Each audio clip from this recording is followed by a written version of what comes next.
রসুলকে সে জিজ্ঞেস করছে, হুজুর কিয়ামত কবে হবে? আল্লাহ নবী বলছেন, মাআদাতুলাহা, এ ছেলে কিয়ামতের জন্য কি করেছো?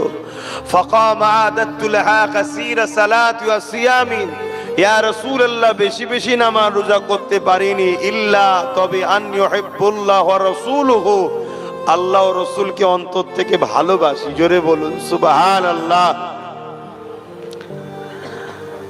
আল্লাহ নবী বলেছিলেন, আল মারউ মা মান আহাব্বা, দুনিয়ায় যে যাকে ভালোবাসবে পরকালে সে তার সঙ্গে জান্নাতে যাবে। জোরে বলুন সুবহানাল্লাহ।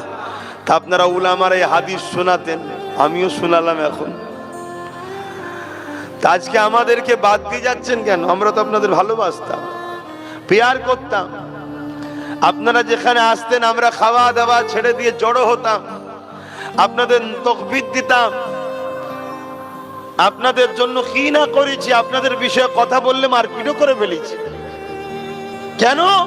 আপনারা আল্লাহ ও রাসূলের পক্ষে ছিলেন তাই। তা আজকে আপনারা জান্নাতে যাচ্ছেন, তা আমাদেরকে বাদ দিয়ে যাচ্ছেন কেন? আপনারা তো বলেছিলেন দুনিয়ায় যে যাকে ভালোবাসবে পরকালে তার সঙ্গে থাকবে। তা আমরা ভালোবাসি তো।